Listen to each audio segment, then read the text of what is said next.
News Ahmedabad London Air India దుర్ఘటనకు సంబంధించి ఉన్నత స్థాయి బృందాన్ని ఏర్పాటు చేసినట్టు civil aviation minister Rammohan Naidu వెల్లడించారు. వివిధ అంశాలను పరిగణలోకి తీసుకుని విస్తృత విచారణ చేపట్టడానికి కేంద్ర హోంశాఖ కార్యదర్శి గోవింద్ మోహన్ నేతృత్వంలో ఉన్నత స్థాయి బృందం పనిచేస్తుందన్నారు. ఎయిర్ సేఫ్టీపై ఉన్నతాధికారులతో సమీక్ష నిర్వహించారాయన. ఉన్నత స్థాయి బృందంతో హోంశాఖ కార్యదర్శి, పౌర విమానయాన శాఖ కార్యదర్శి, Ahmedabad police commissioner, IB special డైరెక్టర్ను నియమించారు. ఈ ఘటనపై ఇప్పటికే దర్యాప్తు జరుపుతున్న విమాన ప్రమాద దర్యాప్తు మండలికి అతీతంగా ఈ కమిటీ స్వతంత్ర విచారణ జరుపుతుందని చెప్పారు. దుర్ఘటనపై విస్తృత కోణాల్లో కమిటీ సంపూర్ణంగా దర్యాప్తు చేస్తుందని అన్నారు. అన్ని భాగస్వామ్య పక్షాలు నిపుణులతో చర్చించి నివేదిక సమర్పిస్తుందని చెప్పారు. దీనికి 3 నెలలు గడువు విధించామన్నారు. బోయింగ్ 787-8 డ్రీమ్ లైనర్ విమానంలోని బ్లాక్ బాక్స్ దొరికిందని తెలిపారు. దానిని డీకోడ్ చేస్తే అందులోని సమాచారాన్ని సమగ్ర స్థాయిలో విశ్లేషించగలమని చెప్పారు. బోయింగ్ 787 విమానాలపై ఇంకా ప్రత్యేక నిఘా ఏమైనా ఉంచాలా అని ఆలోచిస్తున్నామన్నారు. ప్రస్తుతం మన వద్ద ఉన్న ఇలాంటి 34 విమానాలను ప్రత్యేకంగా తనిఖీ చేయాలని డీజీసీఏని ఆదేశించినట్టు చెప్పారు. నివేదిక రాగానే చర్యలు తీసుకుంటామని మంత్రి ప్రకటించారు.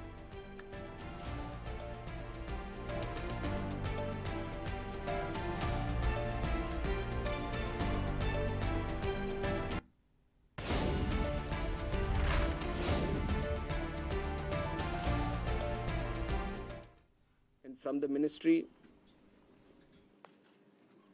taking utmost seriousness of the incident, the Aircraft Accident Investigation Bureau, which was formed specifically to look into the accidents that happen around aircrafts, was immediately mobilized, and the GO team from the AIB, including మరోవైపు ఘటనకు సంబంధించి కీలక విషయాలు ఒక్కొక్కటిగా వెలుగులోకి వస్తున్నాయి. Mayday mayday mayday, no power no thrust going down. ఇది air India విమాన పైలట్ నోటి నుంచి వచ్చిన చిట్ట చివరి మాటలు. ఇక తన చేతుల్లో ఏం లేదని, అంతా అయిపోయిందన్నట్టుగా పైలట్ సుమిత్ సబర్వాల్ ఏటీసీకి బదాతప్తా హృదయంతో పంపిన సందేశం. గురువారం అహ్మదాబాద్ నుంచి లండన్కు బయలుదేరి క్షణాల్లో కుప్పకూలిన ఎయిర్ ఇండియా విమాన పైలట్ చివరి క్షణాన ఏం చెప్పారో తెలిపే ఆడియో సందేశం బయటకొచ్చింది. Air India senior pilot captain Sumit Sabharwal సందేశం ఉన్న దీని నిడివి కేవలం 5 సెకండ్లు. ఏటీసీ తిరిగి స్పందించగా అక్కడ నుండి ఎలాంటి రెస్పాన్స్ లేదు. ఏటీసీకి మేడే కాల్ చేసిన నిమిషాల వ్యవధిలోనే ఫ్లైట్ క్రాష్ అయింది.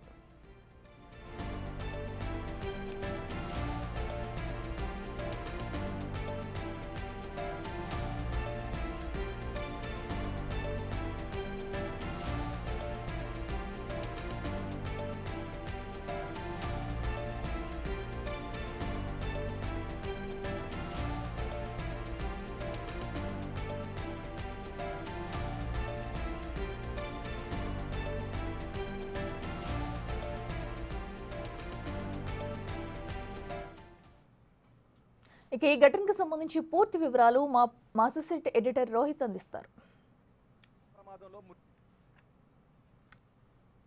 సంఖ్య 274కు చేరింది. 241 మంది ప్రయాణికులైతే 33 మంది ఆ విమాన ప్రయాణంతో ఎటువంటి సంబంధం లేని వాళ్ళు. కేవలం ఆ మెడికల్ హాస్టల్లో ఉన్నవాళ్ళు, ఆ మెడికల్ హాస్టల్కి సంబంధించి అందులో పనిచేసేవాళ్ళు, ఆ సమయంలో అక్కడ ఉన్నవాళ్ళు మరో 33 మంది ఉన్నారు. ఈ సంఖ్య ఇంకా పెరిగే అవకాశం కూడా ఉంటుంది అని చెప్తున్నారు. మనం చూస్తున్నాం, నిన్నటి వరకు మనం చూసాం అక్కడే విమానం క్రాష్ ల్యాండ్ అయింది. ఇప్పుడు మీరు చూస్తున్నారుగా ఆ బిల్డింగ్ పైనే విమానం క్రాష్ ల్యాండ్ అయింది. నిన్నటి వరకు అక్కడ టైల్ పార్ట్ కూడా మనకు కనిపించింది. నిన్న అధికారులు వచ్చి ఆ టైల్ పార్ట్ను పూర్తిగా క్రేన్ల సాయంతో 2 క్రేన్లను తీసుకొచ్చి టైల్ పార్ట్ను పూర్తిగా తొలగించారు. సరిగ్గా ఇప్పుడు మీరు చూస్తున్నది ఆ ప్రదేశంలోనే విమానం పడిన తర్వాత విమానం ఒక్కసారిగా బ్లాస్ట్ అయింది.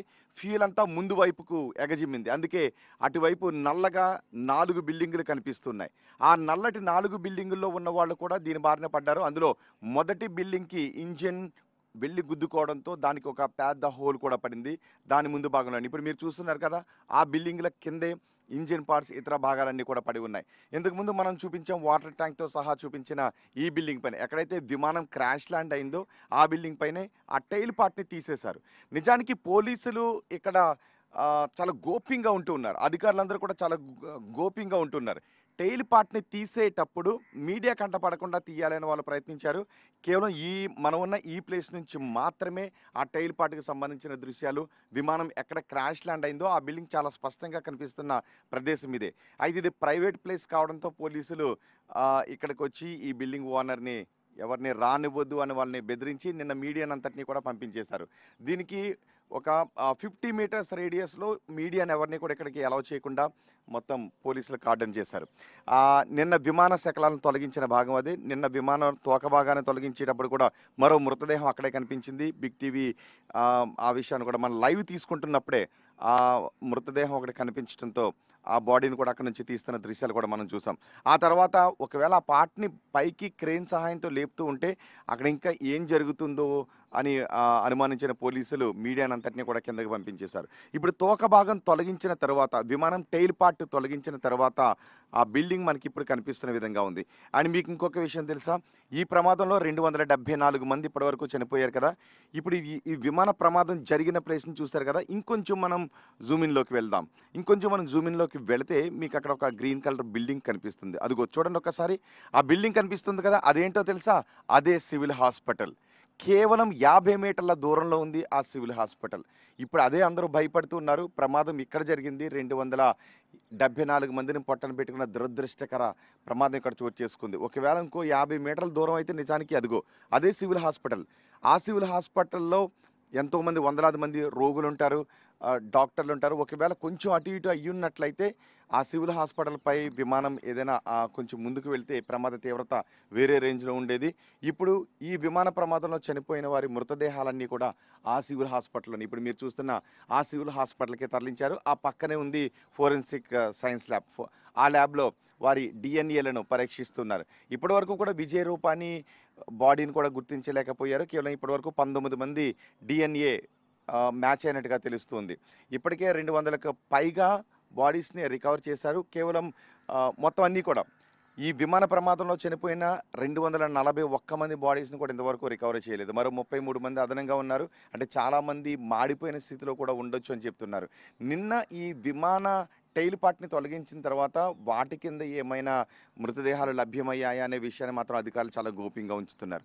అంతేకాదు, ఈ టెయిల్ పార్ట్ని తొలగించిన తర్వాత ఆ ముందు వైపు ఉన్న ఇంజిన్ పార్ట్ ఎక్కడైతే పడిందో అవన్నీ కూడా శిథిరాల కిందే ఉన్నాయి. ఇటు బోయింగ్ ప్రతినిధులు, DGCA ప్రతినిధులు అందరూ వచ్చి వాటిని పరిశీలించిన తరువాత మాత్రమే అక్కడ శకలాలను తొలగించే ప్రయత్నం జరుగుతుంది. ఆ శకలాలను తొలగించేటప్పుడు మరిన్ని మృతదేహాలు వాటి కింద నుంచి వెలుగు చూసే అవకాశం ఉంటుందని చెప్తున్నారు. ఎందుకంటే 274 మిస్సింగ్, అందులో 200కు పైబడి మృతదేహాలను రికవరీ చేసుకున్నారు. ఇంకా చాలా మంది విషయం కనిపించకుండా పోయిన వాళ్ళ విషయం తెలియడం లేదు. కాబట్టి ఆ శిథిరాల కింద ఇంకా మృతదేహాలు ఉండే అవకాశం ఉంటుందని చెప్తున్నారు. ఒకవైపు పరిశోధన జరుగుతోంది కాబట్టి కమిటీ పరిశీలిస్తోంది. DGCA ప్రతినిధులు, బోయింగ్ సంస్థ ప్రతినిధులు అందరూ పరిశీలిస్తున్నారు. కాబట్టి వాళ్ళకి సంబంధించిన ఆధారాల కోసం వాళ్ళు సేకరించుకుంటూ ఉంటారు. కాబట్టి అందుకు ఆ శిథిలాలను వెంటనే తొలగించడం లేదు.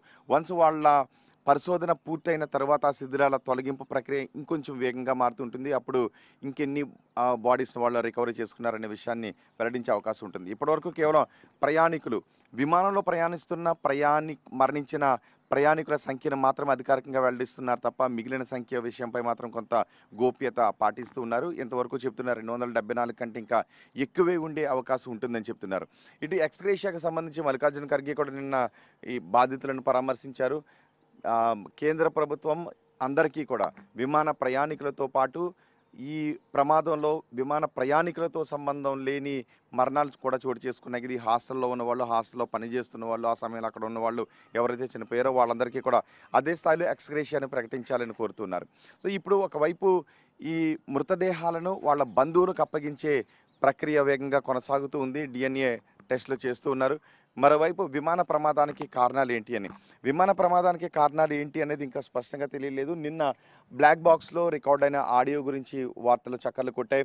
ఆ సమయంలో పైలట్ చెప్తున్నారు మేడే కాల్ 3 సార్లు అనౌన్స్ చేశారు. మేడేని 3 సార్లు అనౌన్స్ చేశారు. నో పవర్, నో థ్రస్ట్ అని పైలట్ చెప్పాడు. గోయింగ్ డౌన్, విమానం కిందకి వెళ్ళిపోతుందని చెప్పాడు. సరిగ్గా ఇదే పాత్రలో ఇప్పుడు మనకు వస్తున్నటువంటి విమానం ఇదే పాత్రలో వచ్చింది. ఈ చెట్టును ఢీకొట్టింది. ఈ చెట్టును ఢీకొట్టిన తర్వాత ఈ చెట్టు కొమ్మలన్నీ కూడా ఇక్కడే పడిపోయాయి. ఈ బిల్డింగ్ ఓనర్స్ మనం చూడొచ్చు విమానం అదే పాత్ర. ఈ బిల్డింగ్ యజమానులు ఇక్కడ చాలా ఎక్కువ మంది ఉంటారు. వీళ్ళందరూ కూడా ఆ సమయంలో మధ్యాహ్నం భోజనాలు చేసి అక్కడే పడుకున్నారంట. విమానం ఎంత కింద నుంచి వెళ్తుంది అనుకున్నారు. అయితే ఏమనుకున్నారంటే రోజు విమానాలు చాలా కింద నుంచే వెళ్తున్నాయి, ఏదో రోజు ఇక్కడ పడిపోతుందేమో, ఇంటిపైన పడిపోతుందేమో అని వాళ్ళు మామూలుగా అనుకుంటూ ఉండేవారు. ఆ రోజు మాత్రం ఇదిగో ఈ చెట్టు కొమ్మల పైనుంచే ఆ విమానం వెళ్ళడంతో ఈరోజు ఇంకా కింద నుంచి వెళ్ళింది అని అనుకుంటూ ఉన్నారు. అంతలోనే పెద్ద శబ్దం వచ్చింది. ఏం జరిగింది, బిల్డింగ్ కూలిపోయిందా, విమానం పడిందని ఇటు పక్కకు వచ్చేసరికి ఇవన్నీ కూడా మంటలు కనిపిస్తూ ఉన్నాయి. సో ఆ సమయంలో వీళ్ళు కూడా అబ్జర్వ్ చేశారు, విమానం రోజు కంటే కింద నుంచి వెళ్తుంది, విమానం అక్కడే కూలిపోయిందని. పైలట్ చెప్పిన మాటలను కూడా ఇప్పుడు చెప్తున్నారు, సోషల్ మీడియాలో చక్కర్లు కొడుతున్నాయి. పైలట్ 3 సార్లు మేడే కాల్ని అనౌన్స్ చేశాడు. అంటే ఇంకా అత్యవసర పరిస్థితి, నో థ్రస్ట్ నో పవర్ అని. మరి ఇంజిన్లో పవర్ ఎందుకు ఆఫ్ అయిపోయింది? దీనిపైన ఇప్పుడు డీజీసీఏ దర్యాప్తు బృందాలు దర్యాప్తు చేస్తున్నాయి. ఇటు బ్రిటన్ నుంచి వచ్చిన బ్రిటన్ ఏవియేషన్ టీం కూడా వీటిపైన దర్యాప్తు చేస్తుంది. మరోవైపు బోయింగ్ టీం కూడా ఎందుకు డ్రీమ్ లైనర్ ఇలా క్రాష్ ల్యాండ్ అయింది, డ్రీమ్ లైనర్లో ఎందుకు 2 ఇంజిన్లు కూడా ఫెయిల్ అయిపోయాయి, ఎందుకు పవర్ ఆఫ్ అయిపోయింది అనే విషయం గురించి ఇప్పుడు పరిశోధన చేస్తున్నాను. అంతేకాదు మొత్తం డ్రీమ్ లైనర్, ఎయిర్ ఇండియా దగ్గర ఉన్న మొత్తం బోయింగ్ విమానాలు అన్నిటినీ కూడా ఇప్పుడు చెక్ చేస్తూ ఉన్నారు. అవి ఎగరటానికి సిద్ధంగా ఉన్నాయా, టేక్ ఆఫ్ తీసుకునే సమయంలో ఏమైనా సమస్యలు తలెత్తుతున్నాయా అనే విషయాన్ని పరిశీలిస్తున్నారు. ఒకవేళ బోయింగ్ విమానాల్లో ఏదైనా ఒక దశలో టేక్ ఆఫ్ తీసుకునే సమయంలో చిన్న చిన్న లోపాలు తలెత్తుతున్నాయి అనే విషయం కనుక ఇప్పుడు తేటతెల్లమైతే మొత్తం ఇది బోయింగ్ విమానాలనే శంకించాల్సి ఉంటుంది, మొత్తం బోయింగ్ విమానాలనే ఆపాల్సినటువంటి పరిస్థితి ఉంటుందేమో. బహుశా ఈ కమిటీ ఎటువంటి రిపోర్ట్ ఇస్తుంది అనేది మాత్రం మనం చూడాలి. సో ఇప్పుడు ఆ మృతదేహాల అప్పగింతకు సంబంధించి మళ్ళీ మనం మాట్లాడుకుంటే, మృతదేహాల అప్పగింతకు సంబంధించి ఎప్పటికి పూర్తవుతుందో తెలియని పరిస్థితి ఉంటుంది. నిన్న ఉదయానికి 8 మృతదేహాలను అప్పగించారు. నిన్న సాయంత్రానికి వస్తున్నటువంటి వార్తలు ఏంటి అంటే 19 బాడీస్ డిఎన్ఏతో మ్యాచ్ అయ్యాయి, వాళ్ళ బంధువులతో మ్యాచ్ అయ్యాయి, వాళ్ళకి అప్పగించే ప్రయత్నాలు చేస్తున్నామని. సో వాళ్ళకి అప్పగించడానికి వచ్చేటప్పుడు వాళ్ళ భావోద్వేగం చాలా దారుణంగా ఉంది. ఎందుకంటే వాళ్ళ బాడీస్ని ఏ రూపంలో అప్పగిస్తున్నారు, కనీసం వాటిని ఓపెన్ చేసి బాడీని అప్పగించిన తర్వాత ఆ బాడీని ఓపెన్ చేసి చూడటానికి కూడా అవకాశం లేని ఒక దయనీయమైనటువంటి పరిస్థితిలో ఉంటుంది.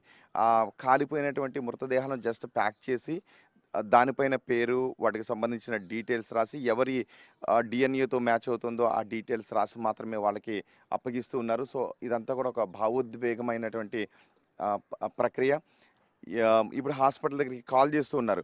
అక్కడ ఒక కౌంటర్ ఏర్పాటు చేశారు. ఆ కౌంటర్ దగ్గరికి వచ్చి ఎవరైతే తమ వాళ్ళు మిస్ అయ్యారో వాళ్ళ డీటెయిల్స్ ఇస్తే ఆ దగ్గర బంధువులు, వాళ్ళ సంబంధికులవి డిఎన్ఏ శాంపిల్స్ తీసుకుని పక్కనే ఉన్న ల్యాబ్లో టెస్ట్ చేస్తున్నారు. సో బహుశా ఇంకొక 2-3 రోజుల్లో వాళ్ళ మృతదేహాల అప్పగింత ప్రక్రియ పూర్తయ్యేటటువంటి అవకాశం కూడా ఉంటుంది. ఇక విదేశీ పౌరులు, బ్రిటన్ పౌరులు 53 మంది ఉన్నారు. వాళ్ళను కూడా వాళ్ళ సంబంధికులకి డిఎన్ఏ టెస్టులు చేసి అప్పగించే ప్రక్రియను కూడా చేపడుతున్నారు.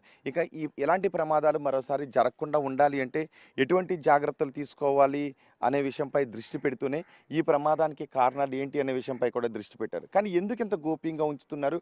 కనీసం దూరం నుంచి కూడా, ఇక్కడ నుంచి చూస్తూ ఉన్న ఒక 50 మీటర్ల దూరమే ఉంది, 50 మీటర్ల దూరం కూడా ఉండదు. కానీ ఎందుకు మీడియాని ఈ ప్రదేశానికి రానివ్వడం లేదు? విమాన శకలాల తొలగింపుకు సంబంధించి జరుగుతున్నటువంటి ప్రక్రియను మీడియాను షూట్ చేయడానికి ఎందుకు అలౌ చేయట్లేదు అని. అంటే ఇప్పటికే 12వ తారీఖున జరిగింది, 4 రోజులు అయిపోతూ ఉంది. కాబట్టి ఒకవేళ అక్కడ ఏదైనా బాడీస్ ఉంటే అవి డీకంపోజ్ అయిపోయే అవకాశం కూడా ఉంటుంది. ఒకవేళ ఈ విషయాలు ఆ సంబంధికులను మరింత కలవరపాటుకు గురి చేసే అవకాశం ఉంటుంది. ఈ శిథిలాల తొలగింపు ప్రక్రియ ఎందుకు మెల్లగా నడుస్తుంది అనే విషయం గురించి కొన్ని క్వశ్చన్స్ చేసే అవకాశం ఉంటుందని గోప్యత పాటిస్తూ ఉన్నట్టున్నారు. ఎందుకంటే కేవలం ఇన్వెస్టిగేషన్కి సంబంధించి ఎటువంటి అవాంతరాలు ఏర్పడకూడదు అనే ఉద్దేశంతోనే శిథిలాల తొలగింపు ప్రక్రియను నెమ్మదిగా తరలిస్తున్నారు. ఒకవేళ ఆ శిథిలాలను పూర్తిగా తొలగిస్తే విమాన ప్రమాదానికి కారణాలు ఏంటనే కొన్ని విషయాలు తెలిసే అవకాశం ఉండకపోవచ్చు. అందుకే పూర్తిగా ఆ పరిసరాలన్నింటినీ పరిశీలించి ఆ నమూనాలు సేకరించిన తర్వాత మొత్తం శిథిలాల తొలగింపు ప్రక్రియ వేగవంతమయ్యే అవకాశం ఉంటుంది. నిన్నంతా కూడా మనం చూసాం, అదిగో టైల్ పార్ట్ పడిన ప్లేస్ అదే. ఇప్పుడు చూడండి ఒకసారి, ఆ గోడలన్నింటినీ కూడా పగలగొట్టి, ఆ చుట్టూ ఉన్న గోడలన్నింటినీ పగలగొట్టి ఆ శిథిలాల కింద నుంచి బ్లాక్ బాక్స్ కూడా రిసీవ్ చేసుకున్నారు, దాన్ని డీకోడ్ చేస్తున్నారు. ఇప్పుడు ఆ టైల్ పార్ట్ను క్రేన్ సాయంతో కిందకి తోసేసి దానిపైన ఒక పెద్ద బరకాన్ని కూడా కప్పి ఉంచారు. ఎందుకంటే నిన్న భారీగా వర్షం పడింది. వర్షం కారణంగా అందులో ఉన్నటువంటి ఆధారాలు ఏమి మళ్ళీ ఒకవేళ అవసరమైతే పరిశోధనకి ఏదైనా కావాల్సి ఉంటే ఆ ఆధారాలు చెక్కు చెదరకుండా ఉండటం కోసమని దాన్ని కవర్ చేసి ఉంచారు. సో అక్కడికి మాత్రం ఎవరిని వెళ్ళట్లేదు.